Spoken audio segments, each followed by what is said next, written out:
Good morning and happy Thursday. Welcome back to the Daily Grind. I'm your host, Chum Change. This is live and recorded. For those of you that might be new here, we typically do is go over crypto news or news in general in the space. I update myself, bring you guys along for the ride. Let's see who's here in the house, and then we'll get into this. Mr. Matt Electron, my man Steven Cicero. Good to see you. We got Mumph in the house. Let's see, Son of a Rabbit, Trade Wind Bees. Good to see you, buddy. He says, friggin' glad the Daily Grind is back. I appreciate you, buddy. The Veteran Miner, what's up, man? Good to see you. A Duke into you, sir. He's going to be sending me some KS0 cables. I'm excited. I need them. I actually just revamped the trailer, so I'm excited about that. Tech, what's up, dude? Tech Bandit, good to see you. Crypto Mikkel, good morning, sir. We got Nick K, good to see you in the house. Sustainable Crypto, Automatic Beats. Anybody else I may have missed, I apologize, but let's get into it. All right, perfect buying opportunity for these Bitcoin ETFs.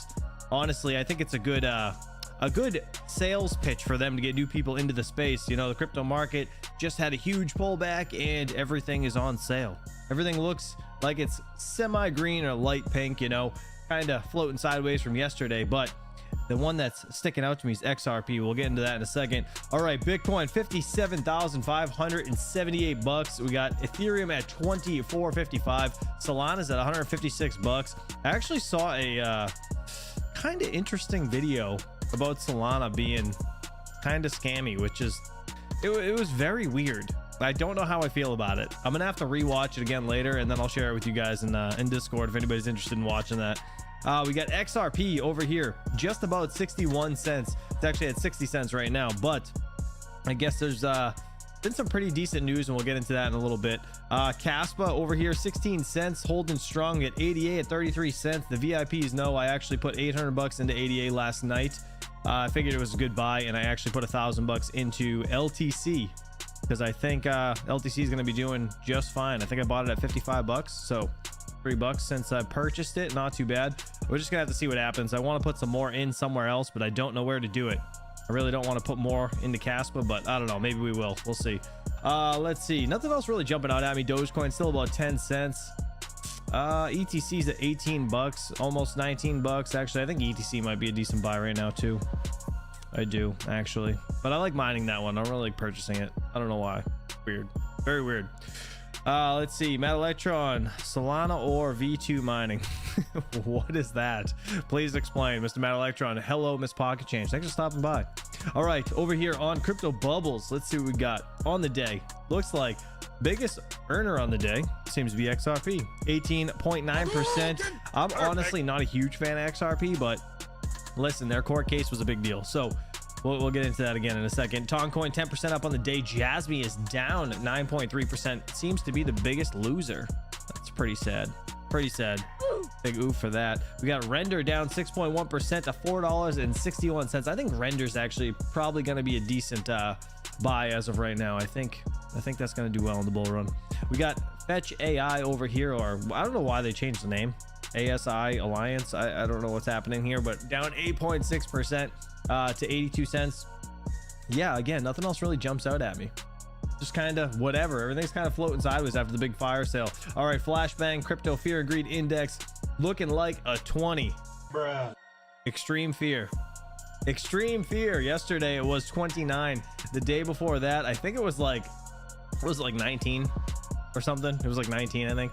But we're back into the Extreme Fear again. This goes overall consensus of YouTube, news articles, the news in general. Just it takes a collective bunch of things and just throws it into one. So we're at Extreme Fear, right? Again, be greedy when people are fearful, be fearful when people are greedy. That's Warren Buffett's famous quote, and I live by that personally. All right, let's see. Coin Gecko over here, top 10 coins. Let's go into that. We got Bitcoin, Ethereum, Tether, Solana, BNB. Oh, look at that. Does Solana just flip BNB? Wasn't BNB in fourth? We got USDC in sixth place, XRP in seventh place, Lido Staked Ether, Toncoin, and Dogecoin. And I think XRP jumped above Lido Staked Ether as well. Interesting, in seventh place at a $34.2 billion market cap. Hadouken into them. Damn. Everybody that's some XRP maxis. Congrats. Let's see. Buying BTC and ish coins daily. It says I need my BTC. Good for you. You know what? The only thing I haven't bought on this dip, or I haven't been interested in buying more Bitcoin, because I'm still mining Bitcoin. I still hold Bitcoin, but I want to get bigger gains on some of the alts. That's just kind of my deal. Solana flip BNB last week. Did it? I don't know. I don't think I noticed it yesterday, but I read this off. I didn't notice it the last couple of days. Interesting. All right, let's scroll down a little bit. Let's see where Casp is landing. Still in 24th place over here. $3.9 billion market cap. We get Litecoin in 22nd place and a 4.3. Dude, I think Litecoin is so undervalued right now. It's crazy. Look at, like, for Caspa to be in 24th and Litecoin to only be in 22nd at a 4.3 versus a $3.9 billion market cap. That's crazy. It's really not that far off, dude. I will be stunned if Caspa flips Litecoin. I will be stunned. It's just crazy because every place that sells shit or accepts crypto actually takes Litecoin. You know what I mean? Like, Litecoin's been the OG payment method. Like, it just has been that, Ethereum and Bitcoin. I don't know. I guess we're gonna have to see what happens there. Ethereum Classic in 31st place at a $2.7 billion market cap. Renders over here at 1.8 in 45th place. Yeah, that's it. Nothing really going crazy here. How's Lithium doing today? Let's just look. Because I'm giving my first VIP member their hash rate today. I got his info this morning, so I'm going to be putting the AL box 2 on his address. Mr. Andrew Masad, my man, he's going to be getting that for the day. We're going to give him 24 hours hash rate, so it should be about $20, but $1.60 over here. Lithium, not too bad. Could be worse. 3 months. I mean, it's down obviously quite a bit. I'm really hoping that Bitmain can pump this market, because when those miners come out, man, this shit needs to move. It's only at $1.60. Crazy. All right, moving on to the mining segment of things. I don't want to sign up for your newsletter. Let's see. We got 10 cents per kilowatt hour over here. This is ASIC miner value. If you guys don't know about this site, go check it out. It's pretty neat, right? You can change the amount you pay for electricity right here. I'm gonna keep it at 10 cents because that seems to be the go-to, I guess. The national average is like 17, to be honest, right? But anyways, Bitmain Antminer AL Pro. This is the lithium miner that I'm talking about. They're going to be dropped next month. So I think the first version, the AL1 15.6 terahash unit, is actually getting dropped the end of this month. If I'm wrong, please correct me in the chat. But that if the price doesn't move and these things come out, I mean, yes, they're still making a bunch of money, right? The 16.6 is making $452 a day, and the AL1 15.6 is making $425 a day. It's a lot. Yeah, it's a lot. Okay, but these things were projected 2 weeks ago over $1,000 a day. Okay, so this is going to drastically dump when these things come out, and we'll be lucky to see half of this. That's just my opinion. It's gonna be just around $200, if not less. The price needs to sustain. The difficulty is gonna get so much worse. If Bitmain doesn't artificially pump this price, it's not gonna be in their benefit selling these units for this much money. Do you know what I mean? It just doesn't make much sense. Let's see. The ALO has been delayed. Really? Has it really? From Ice River? If you guys are interested, by the way, code CHUMP on Ice River gets you something off. I think it's like 2.5%, but I didn't know they were delayed. That sucks. That really sucks. Crypto KJ. He said, are you sure that's not the second batch dates? Oh, it could be, actually. Steven Cicero. That's a good point.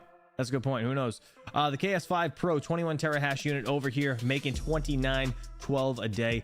Dude, that's crazy to know that it's only down to about $30 a day right now. Bruh. That kind of sucks. Kind of sucks. The KS5 20 terahash unit making $27.73. Again, this all correlates the price of everything, but the difficulty on Caspa, if you guys don't know, it goes down every single month. The rewards are less every single month. So yeah, it's interesting to say the least. All right, the Gold Shell AL box 2 over here, 720 gigahashes, making $19.14 a day. This thing was making $40 a day 2 weeks ago when I first got it. So I'm actually gonna I hate spreadsheet videos. I do. I know some of you guys like them. They drive me nuts. It bores me to death. I could just fall asleep trying to put it together. But I think I might do a spreadsheet. I don't know. I'm gonna just kind of take the last 2 weeks and see what the profitability was on this thing, see how much money I actually made. I actually swapped it out the whole time. I was just, as soon as it hits, the exchange, I just sell it. I swap it into Litecoin, and then I swapped it out. So I don't know. We're gonna have to see how I'm gonna do this video, but it's kind of crazy. It's half of what it was 2 weeks ago, or less than half actually. Ice River KS5M over here, 15 terahash unit, making $18 a day pretty much.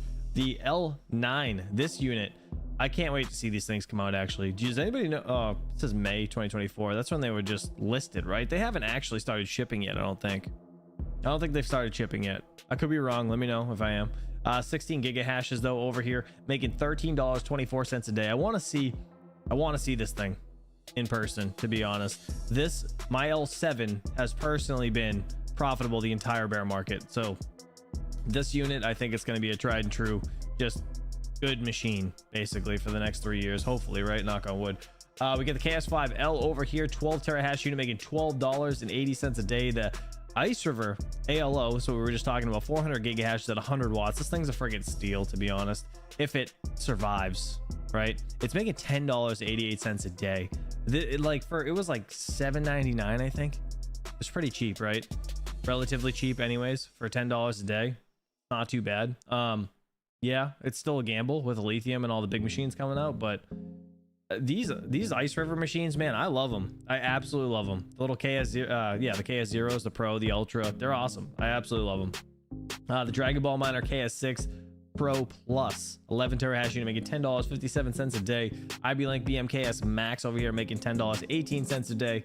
The KS6 Pro 10.5 terahash unit making $9.70 a day. These are the same. Oh, weird. The wattage is 200 watts higher for the Dragon Ball Miner. Why have I never noticed that? Interesting. Huh. We get the Gold Chill AL box, the original one that sold for like over 6K, which is freaking insane.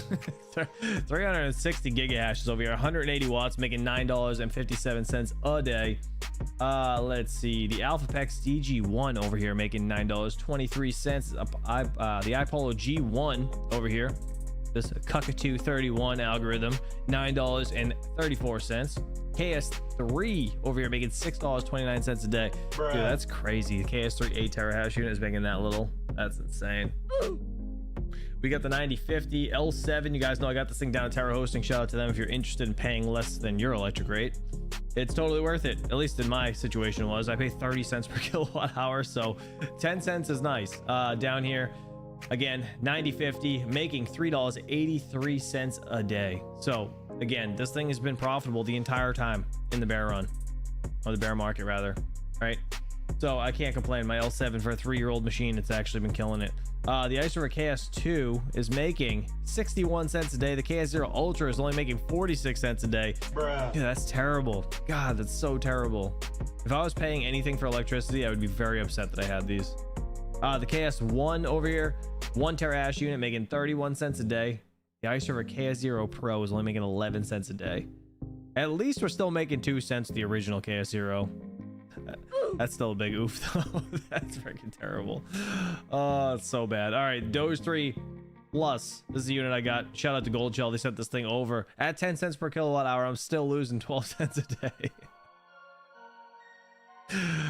Oh my God.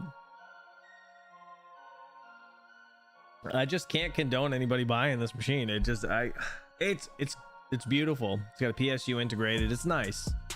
For the money though, to lose money every day, I just buy the Dogecoin. Just buy the Litecoin. I don't know. Why would you buy these units? I don't get it. I don't get it. I mean, again, nothing against Gold Shell. Friggin', they're awesome, but like, that just sucks. I don't know. It sucks. I don't know. I don't know what else to say about it. I don't know what else to say. All right, I'm done. I'm done looking at this shit. This is just depressing, to be honest. Well, I want to look at the S19K. I want to be real depressed before we start the rest of this. The 120 terahash unit losing $1.71 a day. Bruh. Oh my AIDS, that is awful. That is awful. All right, I'm done. Moving on to GPUs. I don't want to look at Bitcoin miners ever again after that. That was terrible. All right, the 170HX, we got Ergo over here, an Ironfish, top of the charts. Bitcoin Gold and next up for the 4070 Ti. 4080 is Bitcoin Gold. We got 7900 XT Bitcoin Gold and Xano. The 4090 Bitcoin Gold and Nexa. How's Nexa doing? Let's see. Let's see. It's down 2% today. I guess it's been on a little bit of a climb in the last 24 hours, but a big decline like everything else. Next has been really just kind of taking a shit the last long time. This has been 3 months. It had a rise up here. I don't know what that was about, but for the past year, yeah, it's like these projects I have no confidence in. I just don't understand it. But hey, listen, I do have 1 million of it somewhere. You know what? I don't even know where that is, to be honest. I don't even know where that is. That wallet. That's pretty depressing actually to think about now. I mean, it's not like it's much, but still 1 million. Let's see. We got Crypto KJ, dude. Thank you for the Perfect. I don't know what that is. I forget what you told me that was yesterday. Say it was pounds. No, it's not pounds. How would you call it yesterday? I don't know. It was $2, whatever it is. Here's your daily S19K fail reminder. Listen, all right. It is pounds. Okay, it is pounds. Yes, well, thank you. I appreciate it. Your BPs, right? British pounds, is that what it is? All right, scrolling down. BC 250 Ironfish over here. AMD card. Looks like top of the charts is Ironfish. 4080 Super Ergo Ironfish and Graham. Yeah, you guys got a collective it's mostly Bitcoin Gold and the bigger cards. Ironfish has been holding up pretty good. Actually, how's Ironfish doing? Check that out real quick before we move on to the news stuff. 59 cents. Ironfish has been one of those. Again, thank you very much, Crypto KJ. Appreciate you for the $2 or the 2 pounds. Oh yeah, dude, Ironfish has been down. It's been just taking a shit the whole time. It's because people are just mining and selling, man. The only thing. I miss the Ethereum days. I really do. I miss the Ethereum days. It's sad. I hope something comes back and saves crypto mining with GPUs. I do. My S19K is still profitable a bit at 8 cents and underclocked to 90 terahashes. Really? You underclocked it? Interesting. Good stuff, man. Good stuff. Worth more than $1. Sweet. Awesome, Crypto KJ. Thank you so much. I appreciate it.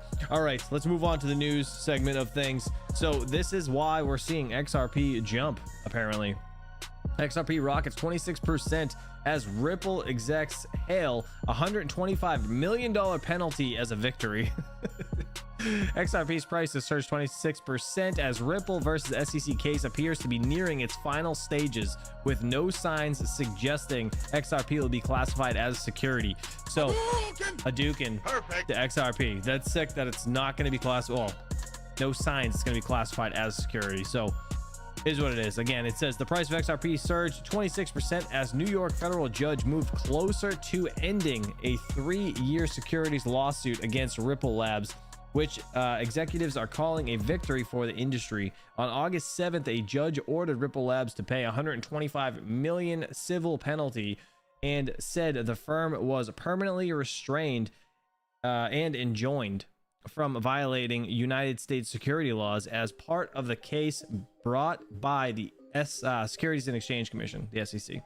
Cointelegraph reported that the ruling seemingly puts Ripple case with the SEC in its final stages since the regulator initially filed the lawsuit in December 2020. So that's pretty cool. That's good news. That's good news for Ripple and people that are part of the XRP army. Whatever. I don't know. I got some. I don't got much Ripple, but it's still a milestone for crypto as a whole, right?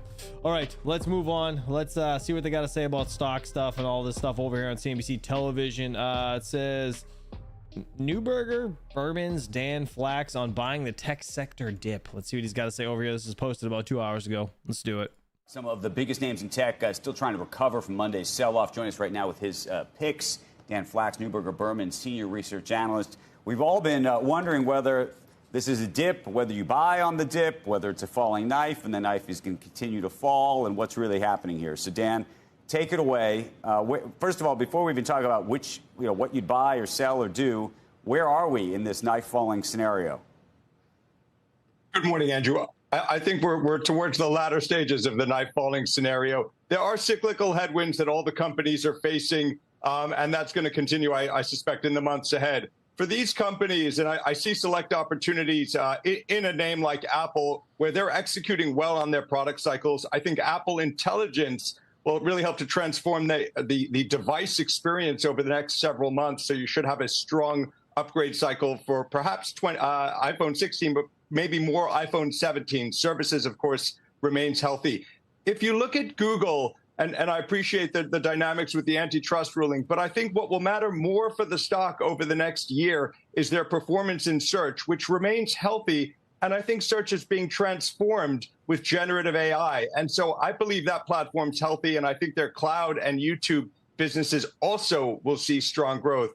And I'll round it out with NVIDIA, where there are delays with the Blackwell platform. Design delays are very, very common in the industry, and their big customers and partners know about it. What matters, though, is that demand is healthy. Hopper, their current platform, is seeing very, very healthy demand. Their ecosystem remains vibrant. And really, this build out of the digital and the AI infrastructure is in the very early innings, and NVIDIA sits at the heart of it. So I continue to like that name as well.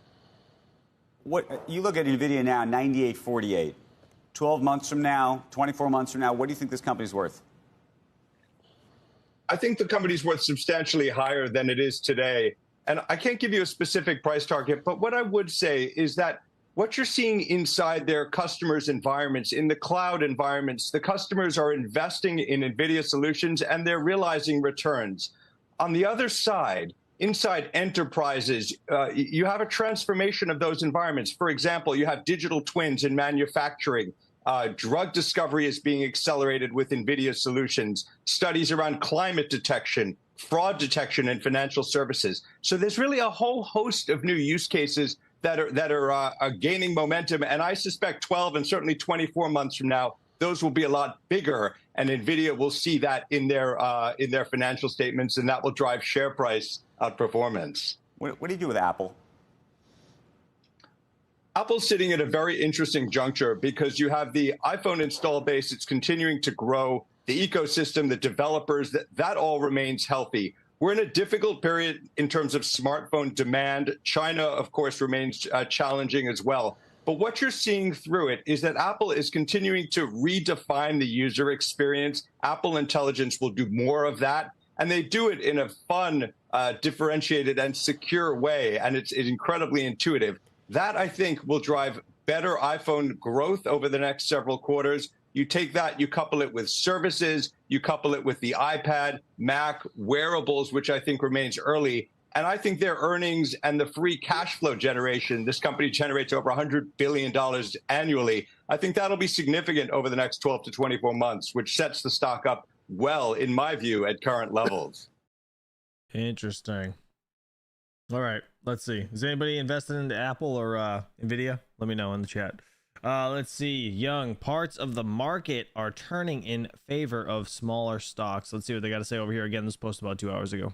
I'm looking at the S&P 400 index. That's the SMID cap index. That's a little lingo there, the small and the mid caps put together. I'm looking down 2% for the quarter, doing better than the broader market in all fairness. But the gains that we saw there, they've definitely trailed off. Why is now the right time to invest in these small and mid cap stocks? Well, I mean, the old adage, we definitely want to be buying low. So it's generally more constructed to have conversations about buying stocks when they're down than when they're up. Although, ironically, people tend to want to talk about buying a lot more after things have gone up than when they've gone down. So I think it's a good time to have the conversation. As for why the trade can work, we know that, being outside of the mega caps really has been a bit of a widowmaker trade over the last couple of years, but there are some things that are turning in favor of the smaller stocks. Number one, if we look at the earnings estimates that are forecast for 2025, how is next year going to look versus this year's corporate profits? The small cap 600, the S&P small cap index, and the mid cap 400 that you referenced are expected to see significantly faster profit growth than the S&P 500, which is expected to come in the low teens.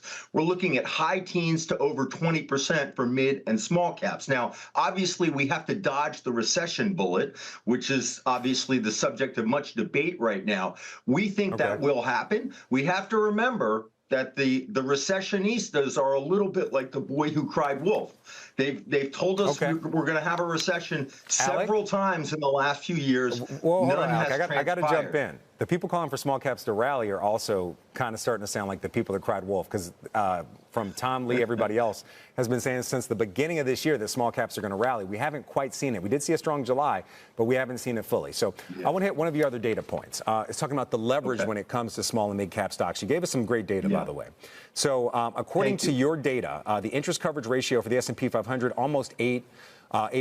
When it comes to the Russell 2000, it's down to about 2%, okay? You're saying that if we get these rate cuts that we're all expecting in September, that they have more upside due to this leverage. I want to ask you, now that we're starting to see speculation that we could see a 50 basis point rate cut, why aren't we starting to see this rally already? Because wouldn't that benefit these small and mid cap stocks even more? Yeah. Those are the interest covered ratios. So basically, the big companies can cover their interest expenses 8 times with their EBITDA, with their earnings. The small cap companies can only cover their interest expense 2 times over. So they benefit more when rates go down. The reason the trade's not working, no equity trades are working right now, is because of this perceived recession risk. You mentioned JP Morgan going to 35% chance of a recession this year. Goldman just nudged up to 25%. We don't think that's going to happen. And neither do they. They're well under 50%. But as that becomes clearer, you'll start to see cyclical trades like mid and small cap start to work better. You'll see the overall stock market work better, but you'll definitely see a lot of that come good as people have more confidence in the forward earnings estimates. Right now, forward earnings visibility is being depressed by these recession concerns. All right, let's move on. Let's see. I don't think we're heading into a recession at this time. What do you guys think? Are we heading into a recession or what? Let's see. Joining us now, Ethan Devitt, Moneta, Chief Global Market Strategist, and London CIV, Chief Investment Officer. I see you're kind of steering a middle path. Nothing is absolute, is it, Ethan? And Japan might be a long way away, but it's definitely partly responsible for just accelerating, I guess, some of the angst that was brewing in the markets anyway. But it came home to roost over the weekend. Exactly. We've been playing a big game of whodunit this week in terms of what was it that stimulated this cascade of negative news flow in markets. And was it Japan? Was it the unraveling of the carry trade? Was it the unemployment data that we saw earlier in the week? Has it been that slow burn of rotation out of large tech stocks? Was it Warren Buffett's publicized halving of his share in Apple? All of these reasons have really just converged to create this slightly unenthusiastic and a little bit choppy market that we're seeing still into this week. As you point out, I mean, Buffett, people pay attention, but this has been going on for a year and a half, lightening up on some of those positions. But he does it. He doesn't have to say right away what's going on. The company does, and then you find out about it months later. And just for sentiment, it just adds to, the nervousness. The narrative of a soft landing, that was so ingrained in everyone that it was mission accomplished. Now we don't know, but you're not convinced that the world is ending anytime soon. No, the fundamentals really haven't changed a great deal since the week before last. And even listening to Jamie Dimon today, moving from a 25% probability to a third or 35% probability, that's still less than 50%. It's still pretty cautious in terms of that. They can easily get out of that estimate of things look better than ever. What is startling, though, is seeing how much the rhetoric has moved and what the Fed needs to do. It moved into almost full-scale panic mode, whereas we've been talking about maybe a 25 basis point cut. Then it started getting, it has to be 50, and it has to be an emergency one, and it must be essentially like a panic move. So that rhetoric really amped up very, very quickly. And a lot of that was stoked, I think, by some of these sound bites that were purely coincidental. As you mentioned, the Warren Buffett news was at the end of 18 months of reduction of this holding. Now, he does hold a lot of cash, which must send some kind of signal amid the noise, but we shouldn't jump to conclusions from any of these isolated sound bites. So do I think we're heading into recession? No, at this time, because we have a lot of strong fundamentals. Are things starting to look a little less comfortable? Absolutely. And we can see that in the consumer. We saw that in the Warner Brothers numbers. Consumers a little less enthusiastic. We see that also with Disney, the theme parks down. The American consumer may just have tapped out when it comes to that highly expensive inflation charge spending on things such as the discretionary spend there. But overall, still robust. And these employment numbers are still very sound. So steer a middle ground at Moneta between extreme takes on the markets. What is that? Number one, how do you do that? What does that mean investors should be doing? Because the rotation that we were witnessing technically that makes a market look a little better because the breadth is probably a little better. And then we just saw the 10-year, that doesn't look nearly as scary as it did at 370 or 374. So do you watch that? Do you watch the VIX? Do you watch economic numbers coming in? How do we know whether that middle ground, whether you start veering, off the road or something? Yeah, well, we don't really watch the VIX. I mean, clearly, as a fear indicator, it is important to hear just how markets are feeling. And that is a good barometer, perhaps, in how our clients will feel when they come into us. But ultimately, that's not something we would trade on. And as long-term investors, we just need to let that settle, which it did quite readily. And we do expect to be in a somewhat lower band for volatility going forward. Steering a middle ground means not trying to be too one-sided on any issue when it comes to, say, the inevitability of the market staying concentrated forever, of some of the tech momentum. It's not ditching the dividend-paying stocks or some of the income stocks or some of the stables, because clearly there is now a rotation back into them. And if interest rates start to fall, those dividend-paying stocks, the bond substitutes, will look more attractive again. And we've always had a core allocation across the board, across growth and value stocks. It has been painful to have that at times, particularly when momentum was the name of the game. But now that script is being rewritten. And the rotation is not a new thing. That's been going on for about 4 weeks now. We've seen a Trump-induced rotation to a degree, but that, I think, is also too thematic and too dependent on sound bites, because actually, is Trump or a Democratic administration better for energy? We don't know. Energy has actually done well in both administrations. So we can't really jump to conclusions from the political landscape. They're like, all right, we're going to play this music louder and louder until she shuts up. Endowment tax in focus. Here's what to know. Let's hear what they got to say. Again, I'm going to bump this up to 1.2 as well. Harvard, Princeton, some of the other Ivy League schools routinely top the list of the wealthiest endowment funds, but that could change if former President Trump and his running mate, J.D. Vance, win the election in November. Robert Frank joins us now with more. Hey, Robert. Good morning, Joe. Good to see you. Well, one of J.D. Vance's signature bills in the Senate was a plan to tax university endowments. He called for raising the investment tax from endowments over $10 billion from 1.4% to 35%. Senate Democrats knocked it down in the end, but he and other Republicans in the House and Senate continue to support the plan. Vance says that universities like Harvard, Princeton, Emory, Duke, even Vanderbilt, and others need to be more accountable. He said their endowments have grown on the backs of taxpayers and are actually, quote, hedge funds with universities attached. Now, this tax would apply right now to about a dozen or more universities. Harvard's endowment's around $50 billion right now. Yale at 41, Stanford, Princeton, both around $35 billion. Now, the universities say their endowments help low-income students, like Vance, who received a full ride from Yale during his first year. Universities say it would hurt philanthropy since donors would also be less inclined to give. Now, it's unclear how much revenue this tax would raise. The 2017 tax changes included a new tax on endowments of over $500,000 per student. So that's about 50 schools right now. That tax has raised less than a third of its expected revenue. So there's not a big revenue component here. I think it's perhaps more symbolic and also a gesture toward the increasing anxiety around the size of these endowments and just how much is going toward low-income students. Can I ask you guys a question? Serious question. How many of you guys think like college is just a scam? Like, it's just, you just, I don't know. I never went to college, so I got my master's in plumbing and I just went right into work. I'm not in a shit ton of debt. I'm going to school that I got to pay back for the next 40 years of my life. Like, I don't understand it, because you can find pretty much everything online. Like, these days you can do everything online. It's crazy. 90% a scam. Yeah. It doesn't make sense to me. Like, I would never be like, hey, you need to go to college to my kid. Like, if you want to go, it's up to you, but I don't think you need to. I don't know. Yeah. That's What do you crazy. think? I don't like taxes. I don't like trying not. And this is just, it's de minimis, the amount of money we're trying. It's just like it's as bad as when Democrats talk about fairness. So this is a fairness. It's not. The one thing I would say is I'm pissed off. I mean, I'm angry. What are you? I'm angry. Frustrated. I'm angry at a lot of the universities for what we saw. I love Joe. Year. I'm angry, and I'd like to tax them into oblivion. But I don't think it's the right. I don't think it's the right thing to do. It's just as bad as what. That's the impulse from which this came. Is Right. a lot of the Right. especially They deserve it. the university. And what are they doing? They really low income? How you got $50 billion left then? Let's really do a job in getting people in. Why? Why are you laughing? They are so The question, wealthy. though, is they are so wealthy. If you want to put pressure on universities, is this the path? Right. Is it on Pell Grants? Maybe, Is it on? but it's money. It's some way. It is of doing economic. money. Yeah, it's some way. It is economic, but maybe I mean, What do you think? I would love to figure out a way to force universities to have cost controls.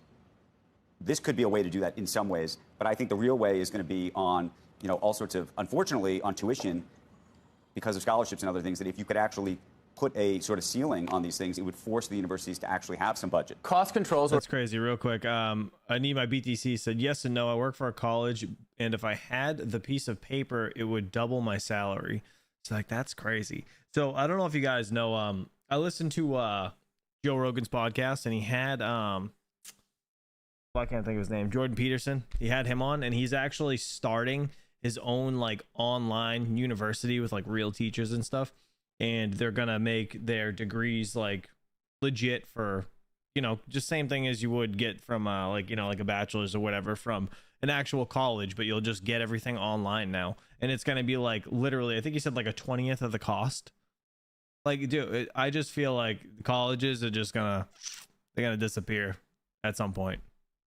Or to Joe's point, But make them say, look, at least half of your endowment. It's too expensive. It's too much money to put people in that kind of debt for friggin' education. I don't understand it. Spending of the year has to go to low-income financial aid. If you look at these big schools, less than a third of their spending from the endowment goes to low-income students. The rest goes to research, to buildings, to staff, et cetera. So if that's the reason you want to preserve it and keep it from being taxed, then there should be a test. Say, you got to spend X. We need a panel on this.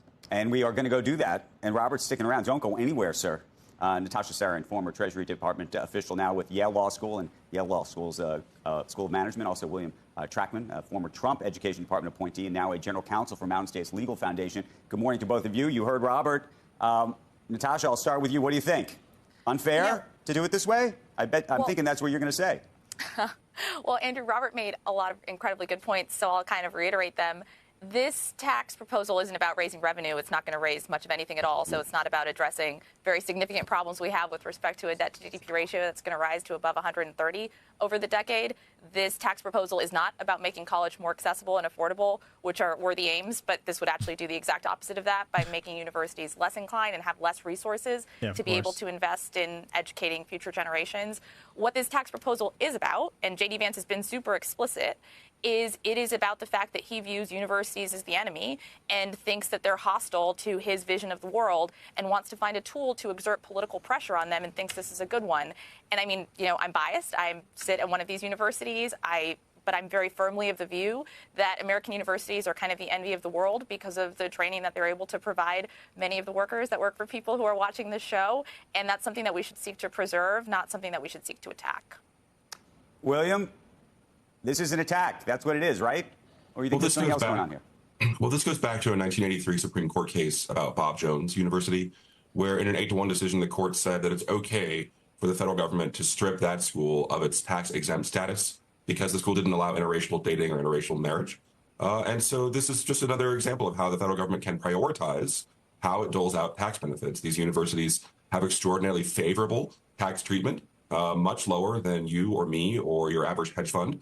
And that's generally because we think of them as places where learning occurs, where we want to encourage resources and our tax dollars to go. But that's no longer the case, as we saw with the sleepover controversies that have been happening in the last few months, the rampant anti-Semitism, the other civil rights violations that the Supreme Court has found in affirmative action. These are no longer places where we ought to give favorable tax treatment. So I'm here, I'm a Berkeley grad, but I think that this is a proposal that is responsive to some of the most recent things we've seen with universities in America. Charlie, you're not banned on the chat, by the way. I can see what you're saying. You said get into the military. They pay for everything, and that's a good point too. Yeah, you could do that. It's just military's hard for some people. Some people can't get in. You know, it's just I don't know. I mean, I agree though, but I appreciate you watching. William, another tax benefit that universities have come under fire for is their property tax. If you look at here in New York, NYU received the equivalent of about $180 million in tax benefits because they have all these buildings that they can build and they don't pay taxes. Sorry, that's Columbia. NYU has 140. Harvard's like $170 million. Do you think that there should, when looking at the tax benefits that these very wealthy universities have, do you think they should also be taxed on property? Well, the question is, why give them favorable treatment? What is it about them as an institution that would garner them differential treatment in a positive way as opposed to you or me or the average business down the street? And the question is the university providing a service or some other benefit to the community that those other institutions aren't doing? And I think the proof in the last few months is they aren't. In fact, they're a negative. Interesting. I was just reading in the chat. Allset said, he said, I have my NYU alumni benefits and save on car/properties insurance. Interesting. I didn't know any of that. That's awesome. I never went to college, so I don't know. Just didn't have the funds, right? grew up with not much, made something of myself. So it's kind of, there was nobody paying for it for me, and I wasn't about to go into debt before I made money. You know what I mean? It just didn't make sense to me to go to college. All right, Ether pulls back again following slight rebound with other risk assets. We're going to get into CNBC's crypto world over here, talking about crypto as usual. Let's do it. Today, Ether pulls back again following its slight rebound with other risk assets yesterday. Nick Cowan of Valerium weighs in on this week's crypto sell-off. And Fred Thiel of Marathon Digital discusses how Bitcoin miners navigate through crypto and stock market volatility. Yeah, all said. That's pretty sweet. I didn't know you could get like discounts and stuff like that. Welcome to CNBC's Crypto World. I'm Tanea McKeel. Cryptocurrencies broadly were under pressure today following yesterday's bounce from this week's big sell-off. Bitcoin was little changed as of noon Eastern and holding on to the $56,000 level. However, Ether, one of the biggest losers, was down about 4.5% at around $2,400. And Solana bucked the trend, climbing more than 1.5%. Now, crypto. Interesting. Real quick. I want my engineers, architects, and doctors to have degrees. I'm sure there's other things, but that's the gist of it. Yeah, little man Lou, I'm with you. You know, there's certain people that definitely need to have degrees, right? But others, I don't know. Current weakness is also weighing on crypto-related equities, which were also in the red today by noon. Taking a look at Bitcoin mining stocks, all were down by about 4% midday, with the exception of Core Scientific. That stock was up less than 1.5% the day after the company announced it's expanding its partnership with AI firm CoreWeave yet again. It may be a good time to buy the dip, according to Cantor Fitzgerald. The firm pointed out in a note Monday that historically, Bitcoin has very strong returns in the one-year period post-halving, which took place on April 19th. The note added that with institutional adoption only increasing and political winds shifting to be a potential tailwind from a historical headwind, the global financial services firm believes this is an opportune time to add exposure to Bitcoin ahead of what could be outsized returns over the coming year. That could be through exposure to Bitcoin miners. Cantor has overweight ratings on mining stocks including Riot, CleanSpark, and Core Scientific. We'll have more on Bitcoin miners in just a bit, but first let's take a deeper look at crypto markets. I spoke with Nick Cowan, Group CEO of fintech firm Valerium, which specializes in tokenization for equities, bonds, and other assets, about this week's market moves. He weighs in on what could have been behind the sell-off earlier this week and what we can expect for crypto in the weeks to come. It has been an interesting week. We are in the middle of the week, and it's kind of hard to tell what is going on here. Obviously, we had this huge sell-off to start the week. Earlier this morning, stocks were, kind of rallying for a second day. Crypto, not so much though. It did get a nice bounce yesterday, but I'm seeing prices in crypto under pressure. Bitcoin itself, little changed, but ETH down 4% at one point, and a bunch of other cryptocurrencies, some solid down moves for them as well. Why is that? I think you had a couple of reasons. I think if you look at, I guess let's just go back to the beginning of the year. And I, as a technical trader, I'm always looking at the past. I was just going to say, this guy's not a trader at all. He's got freaking 8 screens. They're all split in half to read the charts. Try to predict what's going to happen in the future. And I think if you look at January, when the whole ETF thing was approved, you had this move in BTC up to about 50,000. And I always try to point people to the volume. It's probably the most underutilized indicator. There was big volume. BTC basically bounced, and then the volume was huge, which to me pointed towards distribution. And then it basically went down about 20% before it really started the big leg up. And then it went from about 50 to 75 or 73,000, as you know, from Feb to March. So it was a major, major move. And then what you saw was more climactic action. So huge price moves, huge volume. And then BTC traded sideways. So it entered this range from March until actually this July, right? I was going to say this month, but early July. And then we started to see volatility pick up. And then obviously we started to really peak with last week. We saw the Bank of Japan do what they did. We also saw jobless claims. And then there's a couple of things to bear in mind. Number one, it's August. And number two, BTC, as you know, trades 7 days a week, but ETFs don't.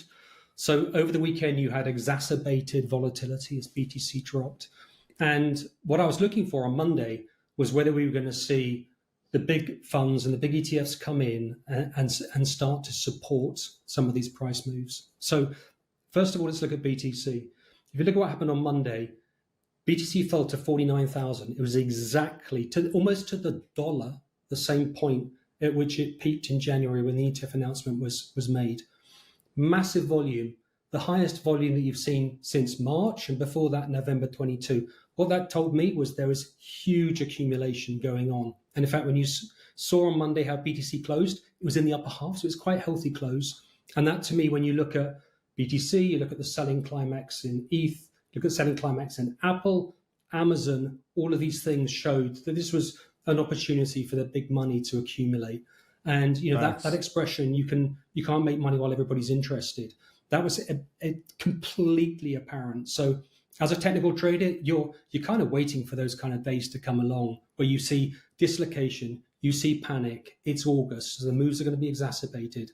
And potentially what you're then looking for, is there an opportunity to basically go long? And you've seen that really since the rest of the weekend. And you're quite right. We've seen prices bounce, but ETH is still looking a little bit troubled. But BTC has definitely found huge support. And the volume again, I mean, you saw 60,000 volume on Coinbase on Monday. That's $3 billion. There was a huge amount of volume. And volume means activity. And then you've got to try and figure out, is this the smart money accumulating? Is it retail panicking? Or is there something more systemic going on?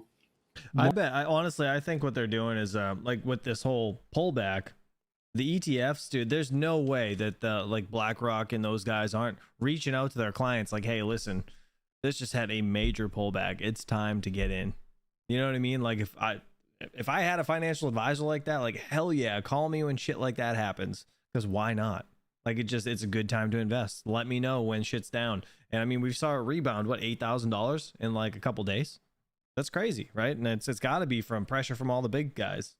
My view is, with what the anticipation is, with what the Fed is going to do, I think there's an opportunity there to basically stick on some very, very, very cool longs. Yeah, and so, at least from, right before we started this interview, when I checked, Bitcoin definitely treading water. And like I said, solid down moves for other altcoins, but ETH on the surface, when I looked, had the sharpest move down. And would you say that is more technically driven, or is there kind of a idiosyncratic narrative that investors should be watching? I don't think so. I think there was anticipation. I mean, if you look at this year, ETH kind of correlated with BTC in the up move. Then there's anticipation of an ETH ETF happening. Kind of hasn't happened yet. And I'm not sure that's going to necessarily, you're going to see the same type of approval and volatility and activity that you're going to see in ETH as we've seen this year in BTC. And I agree with that for sure. Old Man Crypto said Morgan Stanley wants to finally allow their managers to offer BTC products to its customers this week. Dude, that'd be huge. I think ETH, you're just seeing this sort of mild decoupling from BTC. I don't think it's a systemic issue. I think what you did see over the weekend was gas prices shoot to $300. That, to me, potentially makes a... What? Did it really? $300 for gas prices on Ethereum? Ugh. Blockchain kind of almost unusable for a little while. Dude, Ethereum is such ass with their fees. That is awful. So I think those problems are there too. But in general, I just saw ETH as having this selling climax right down at the lows, and it's still actually in a pretty healthy position from what I can see. That's the problem with Ethereum, though. The gas fees are way too awful for people to just daily trade it. So August is historically kind of a sleepy month for trading, not just for Bitcoin and ETH, but just for risk assets more broadly. See, I think Ethereum is going to do well long term, but if you're trying to trade it, you're going to get wrecked because of the fees. I don't know. It's crazy. That is like, you can't trade it like that. Like on big swings like this, trying to get in or out, like in a panic, you're screwed. Like you're absolutely screwed. You have to do it when nobody's trying to get out and euphoria hasn't fully hit yet. You know what I mean? Have a good day, Miss Pocket Change. We look out a few weeks in advance. So we definitely were speaking with a bunch of, investors and analysts, and that is kind of the mindset we were coming in with. Now that we have begun the month basically with this huge sell-off, what do you see playing out for the rest of the month? And, given that we're kind of starting from behind and August is, a little lethargic in terms of trading activity, do you see a full recovery for Bitcoin and Ether this month, or is it already too late for that? I Oh don't yeah, that's a good point. Crypto Kelly said, but how big was the transaction? Gas goes by weight. Yeah, that's true too. think it's too late, but I think it's going to be gradual. But I think there's a lot of the big asset managers. If I was on holiday, I would be getting in front of my computer and I'd be trying to figure out if I could exploit this move, because Monday was unprecedented. You saw what happened in Japan, absolute huge dislocation and a fantastic opportunity. But those volumes are still going to remain relatively low until people start sort of getting back to their desks as the summer gets behind us. And then I think what's going to happen in September and what the Fed is going to do. But obviously, if rates are coming down, it looks like they are going to come down, perhaps more quickly than people anticipate. That normally leads to another push up to compensate perhaps for the lack of liquidity that the Fed, etc., have been injecting into the market since COVID. All right, back to Bitcoin miners for our main story. Crypto World's Talia Kaplan spoke with Fred Thiel, the chairman and CEO of Marathon Digital Holdings, about the impact of this week's Bitcoin sell-off on miners. He also weighs in on the growing trend of Bitcoin miners turning to AI as the companies have been moving into other sources of revenue post-halving. I feel spoiled to get two speakers today. To kick off the week, crypto markets were hit with a steep sell-off along with a sharp drop in financial markets around the world. Now, Marathon is, of course, a publicly traded company along with other Bitcoin miners like Riot and CleanSpark. So miners are certainly affected by crypto and Wall Street volatility. How do Bitcoin miners navigate past the volatility? What's your strategy? So you can think of us a little bit the way gold miners operate or oil producers operate.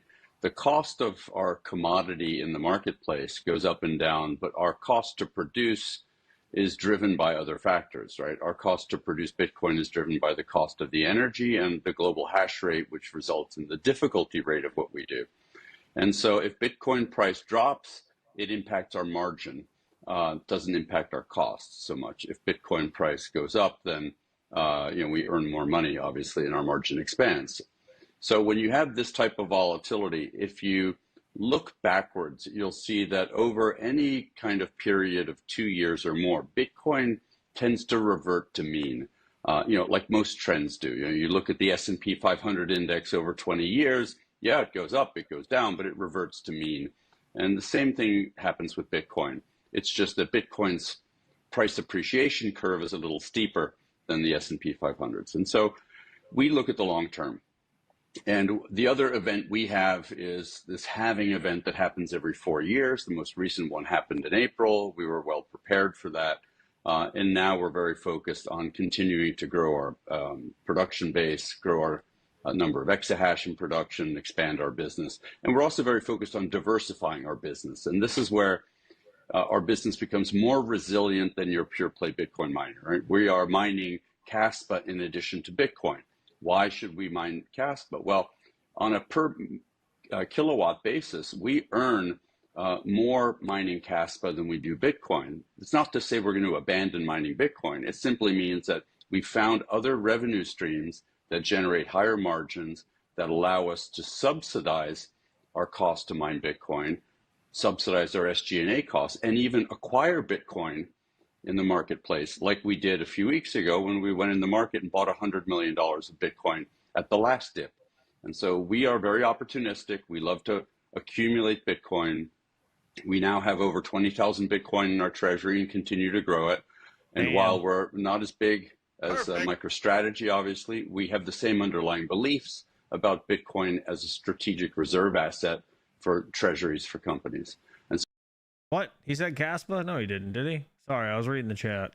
Did he really? So we're very focused on that diversification play. God damn it. Now I need to listen to this again. I'm sorry. I apologize. Where did he say it? Was it far back? God damn it. I wasn't paying attention. Event we have is this halving event that happens every 4 years. The most recent one happened in April. We were well prepared for that. And now we're very focused on continuing to grow our production base, grow our number of exahash in production, expand our business. And we're also very focused on diversifying our business. And this is where our business becomes more resilient than your pure play Bitcoin miner, right? We are mining Caspa in addition to Bitcoin. why. Holy shit. How did I not hear that? Perfect. I was literally reading in the chat. I didn't even hear him say that. That's insane. But we knew this, though. We knew this. We knew they were mining with all these big machines because they were making money. What do you think is going to happen with the lithium? If Bitmain doesn't, if they don't pump the price artificially of lithium, these big guys aren't going to be interested in buying their ASICs. So I think lithium is probably going to have another rip. It's going to have to. Mine Caspa. Well, on a per kilowatt dude, basis, we earn more mining Caspa than we do Bitcoin. It's not to say we're going to abandon mining Bitcoin. It simply means that we found other revenue streams that generate higher margins that allow us to subsidize our cost to mine Bitcoin. Facts. And you know what? I actually said this way back when these Ice River units were first coming out.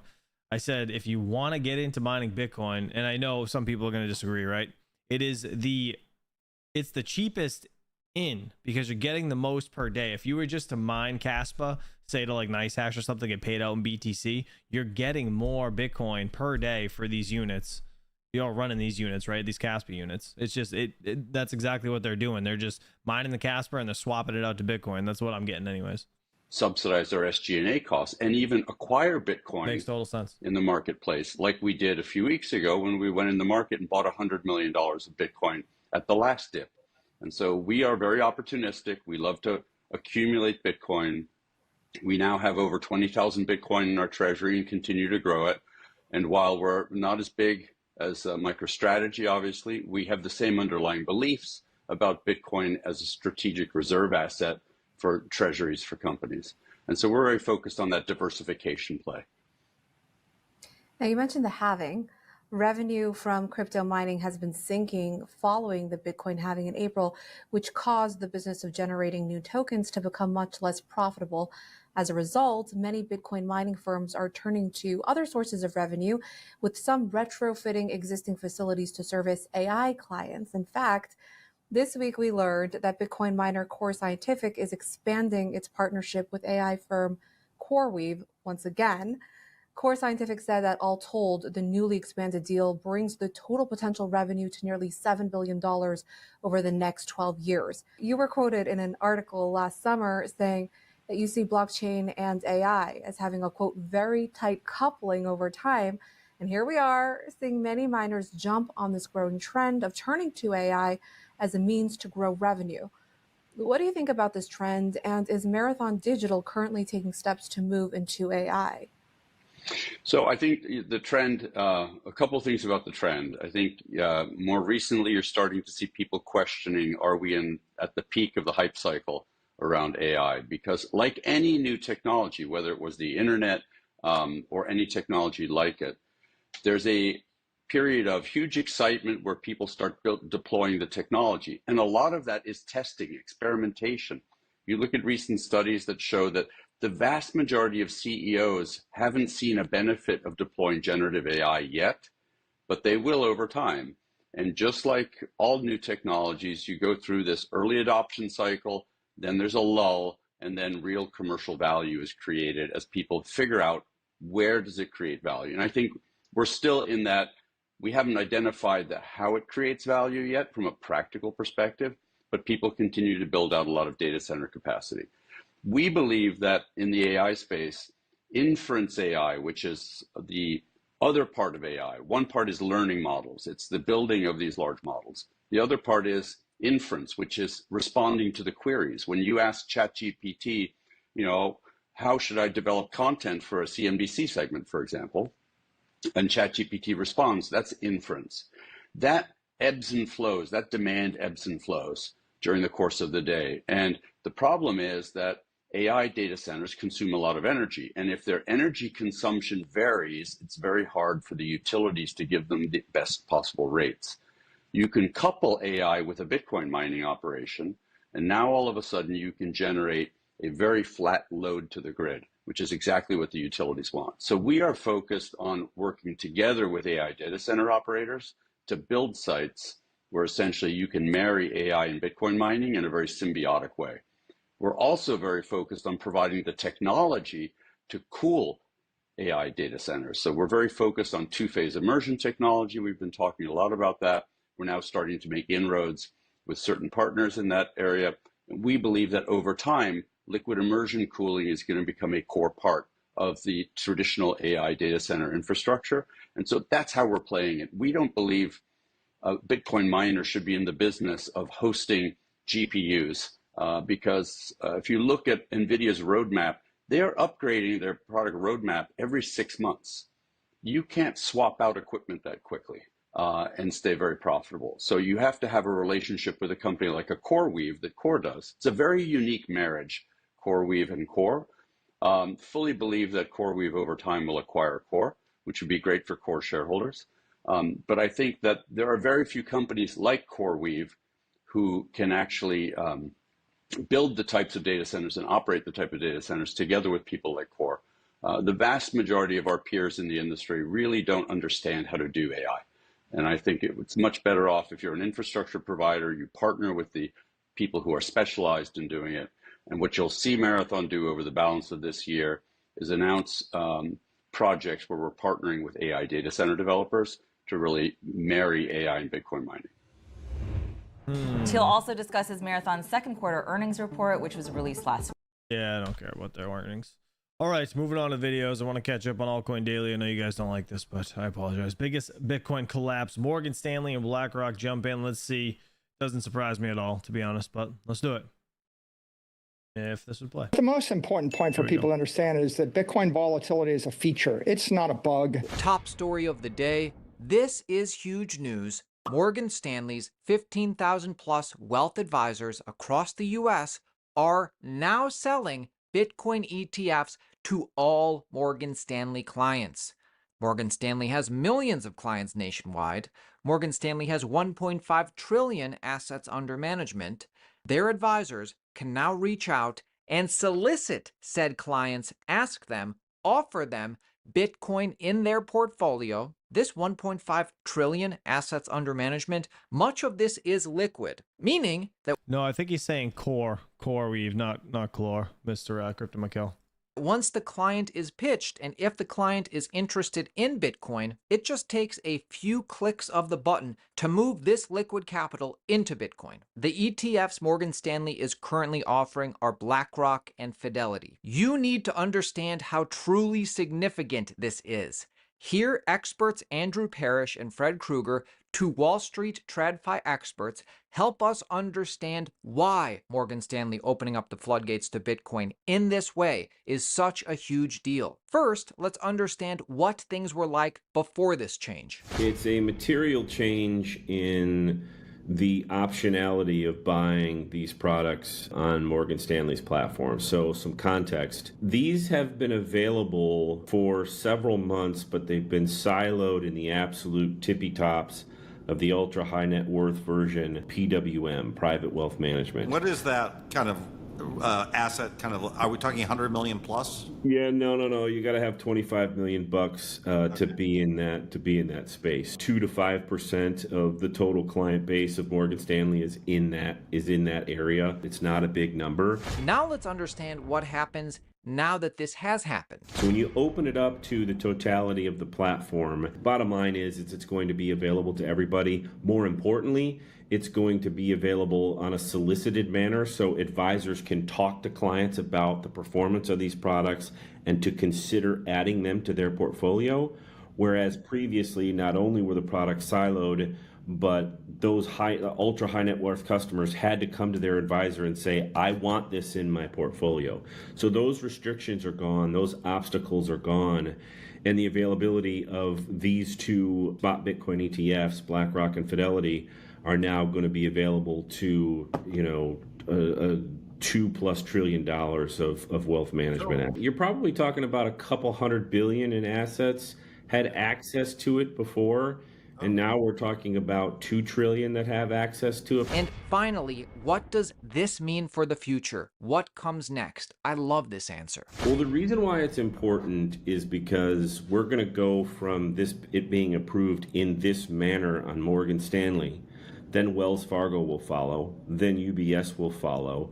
Then regional firms like Stifel Nicolaus and Robert W. Baird will follow. Okay. LPL will follow. Hightower will follow. Rockefeller will follow. These are all organizations that have hundreds of billions, if not trillions themselves. You know, the Wells Fargo and the UBS, they've got trillions of dollars of assets under management. So it's the equivalent to opening up $10 trillion of again, liquid net worth. This is not 10 trillion in commercial real estate, right? This is 10 trillion in money that can be moved at the click of a mouse from one stock or one sweep account into a Bitcoin ETF. So this is very, very meaningful over the next 3 to 6 months because all those platforms are going to be opened up. In other news, BlackRock now what? Tripling down on their plan for Ethereum? BlackRock plans Ethereum ETF options, officially filing with the SEC. You know Larry Fink is a huge Ethereum bull. I see value in having an Ethereum ETF. As I said, these are just stepping stones towards tokenization. And I really do believe this is where we're going to be going. We have the technology to tokenize today. I mean, he's been talking about it forever. I believe the next generation for markets, the next generation for securities will be tokenization of securities. And if we can have that distributed ledger that we know every beneficial owner, every beneficial seller, we all have our code of who's buying, who's selling, instantaneous settlement. Today, the news. See, it's like, it's kind of the opposite of why crypto was created. They want to tokenize everything so they can control everything and track you and everything you do. So it's not going to be private anymore. That's the problem. Is this in a notable development? I mean, it's cool. Don't get me wrong, but like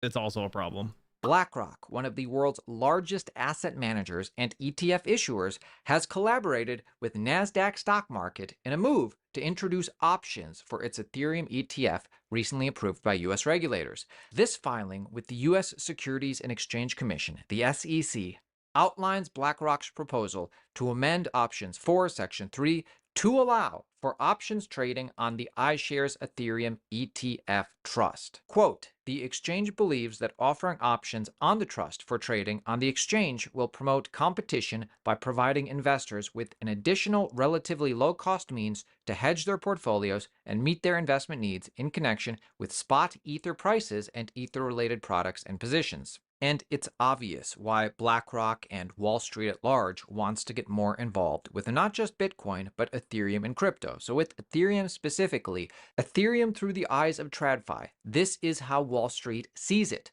Ethereum is the undisputed number 2 cryptocurrency. Ethereum is more of a reflexive asset than Bitcoin, but also with decent liquidity. Ethereum successfully secures the biggest network. Ethereum is battle tested for 10 years. Ethereum has a flawless execution history for big upgrades like the merge. Ethereum is deflationary tokenomics with built-in APY.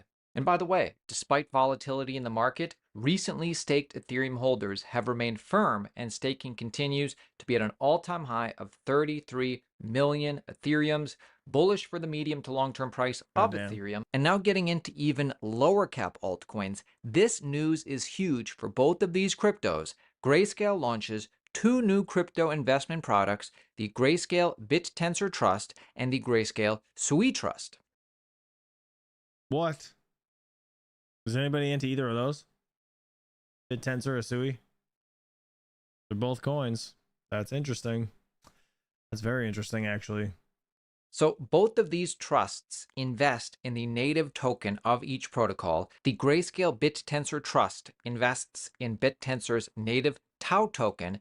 The Grayscale Sui Trust solely focuses on Sui Protocol's Sui token. Grayscale's head of product and research says this, quote, we are excited to add BitTensor and Sui to our product suite and believe BitTensor is at the center of the growth of decentralized AI, while Sui is redefining the smart contract blockchain. With the launch of Grayscale's BitTensor Trust and Grayscale's Sui Trust, we continue to provide investors with the familiar products that enable access to tokens at the cutting edge of crypto ecosystem's continued evolution. If you're interested in learning more about Sui, make sure you check out this video, DeFi Decentralized Finance.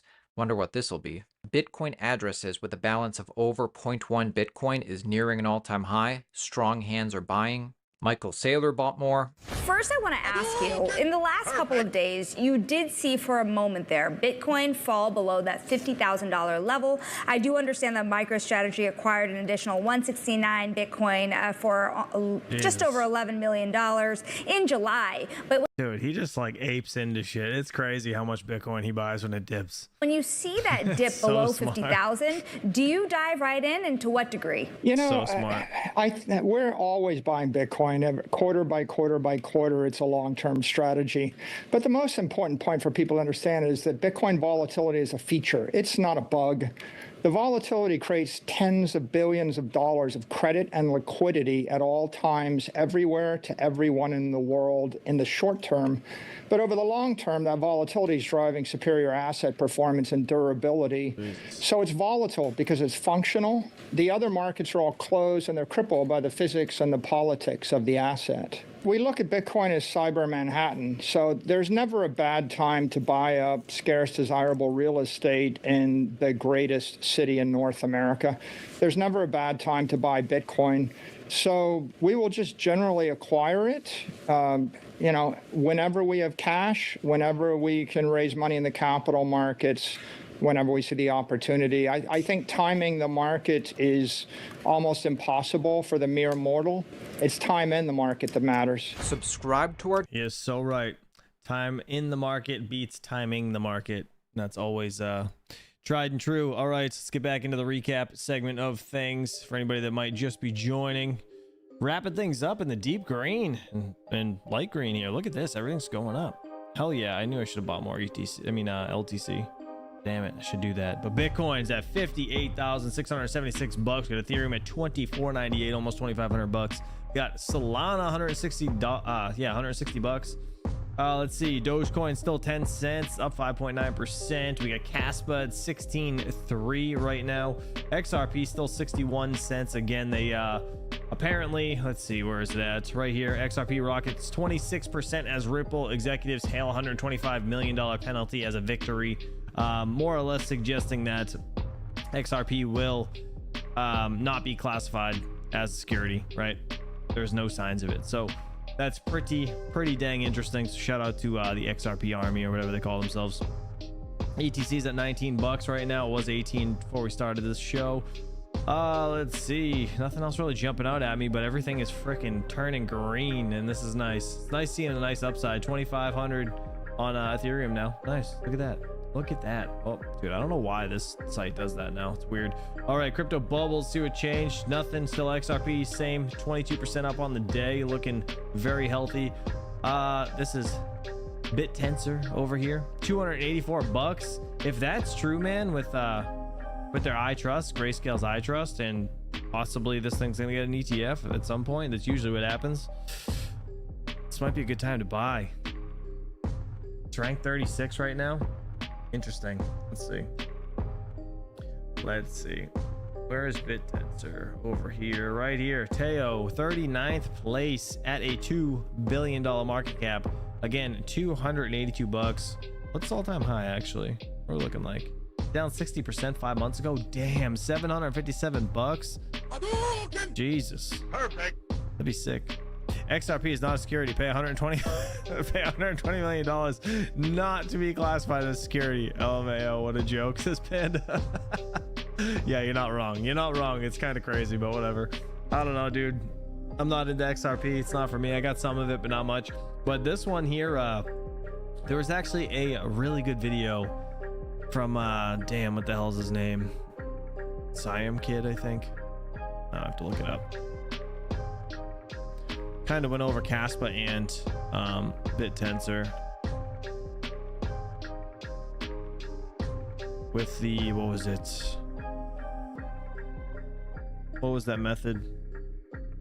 God, I can't remember. What's that trend that he said that it followed? Why can't I think of the name? It's like right at the tip of my tongue. Power law. Is that what it is? I think it's power law. He made a good video about Caspa and BitTensor and why he's investing mainly in BitTensor over Caspa, but he does hold both. And it was quite interesting. I don't know where the hell Here, I'm just gonna put a link to his channel in the chat, and if you guys want to look for it, feel free. We did watch it one day though, and it was pretty damn good, actually. There we go. Yeah, Powerlaw. All right. Yeah, this guy, he seems to be a decently educated guy in the space on a lot of stuff. So yeah, he's I don't know, he made a good video about BitTensor. Go check it out if you guys are interested in this one. But guys, listen, you're all awesome. Love you all. Happy Thursday. I gotta get the hell out of here. I gotta go finish recording a video before I gotta pick up my kid from camp. You guys have a great, happy, and safe Thursday. I'll catch you guys bright and early tomorrow morning, 9 a.m., 9:30, most likely, Eastern Standard Time. And until then, peace out. Panda, go back to bed. Get some sleep, buddy. I'll see ya.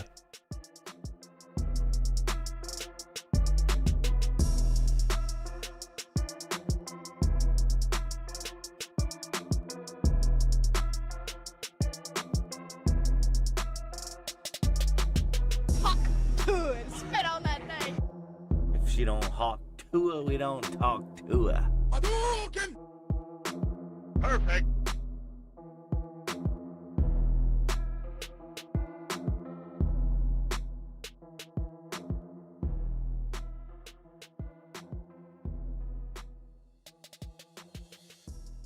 Eat shit, Gary.